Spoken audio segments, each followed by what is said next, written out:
Hi friends, welcome back to my channel.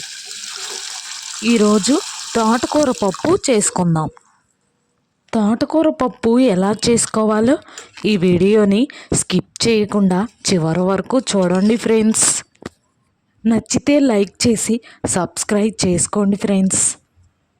తోటకూర పప్పుకి కావాల్సినవి: కందిపప్పు, తోటకూర కట్ట 1, టమాటాలు, పచ్చిమిర్చి, కొంచెం చింతపండు, ఇవన్నీ తీసుకున్నాను. ముందుగా ఒక బౌల్ తీసుకొని బౌల్లో 1.5 గ్లాసు కందిపప్పు వేసి కందిపప్పులో వాటర్ పోసి కందిపప్పుని బాగా కడగాలి. కందిపప్పుని కడిగిన తర్వాత కందిపప్పులో ఉన్న వాటర్ని పడబోసి మళ్ళీ కందిపప్పులో వాటర్ పోసి కందిపప్పును కడగాలి. ఇలా 2 సార్లు వాటర్లో కందిపప్పుని కడగాలి.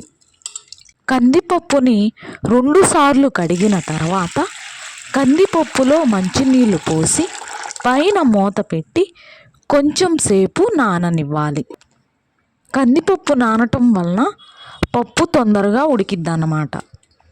ఒక బౌల్లో కొంచెం వాటర్ పోసి ఆ వాటర్లో టమాటాలు, పచ్చిమిర్చిని కడిగి టమాటాలు, పచ్చిమిర్చిని చిన్న చిన్న ముక్కలుగా కట్ చేసుకొని పక్కన పెట్టుకోవాలి.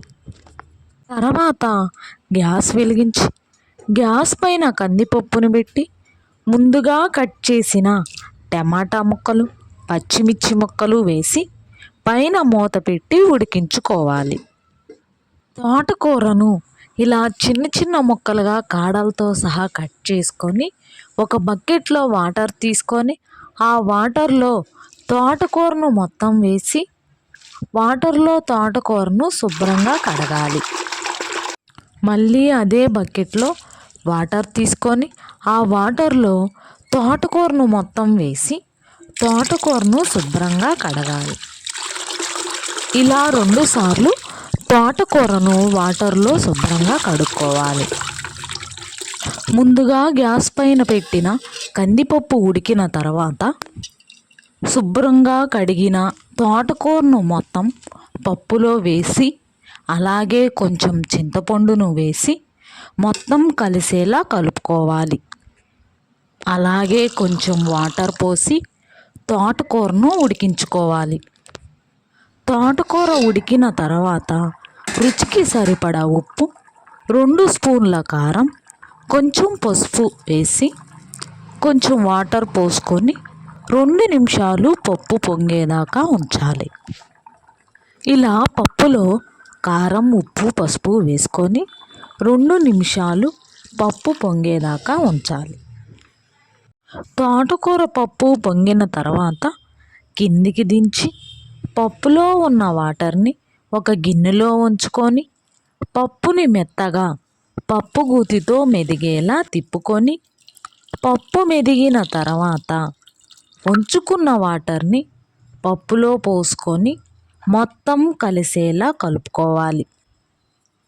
రుచికి సరిపడా ఉప్పు వేసి కలుపుకొని పక్కన పెట్టుకోవాలి.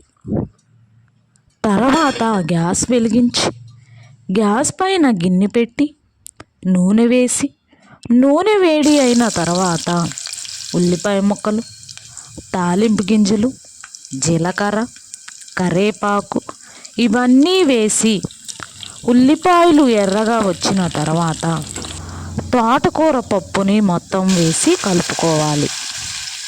చూడండి ఫ్రెండ్స్, తోటకూర పప్పు రెడీ. వాసనకే నోట్లో నీరు ఊరిపోతున్నాయి ఫ్రెండ్స్. వేడి వేడి అన్నంలో వేసుకొని తింటే ఫ్రెండ్స్ సూపర్ టేస్ట్. పిల్లల నుంచి పెద్దవాళ్ళ దాకా అందరూ ఇష్టపడే తోటకూర పప్పు ఫ్రెండ్స్. మీరు కూడా ఒకసారి ట్రై చేయండి ఫ్రెండ్స్. ఎలా వచ్చిందో కామెంట్లో చెప్పండి ఫ్రెండ్స్. ఈ వీడియో నచ్చితే లైక్ చేసి షేర్ చేయండి ఫ్రెండ్స్.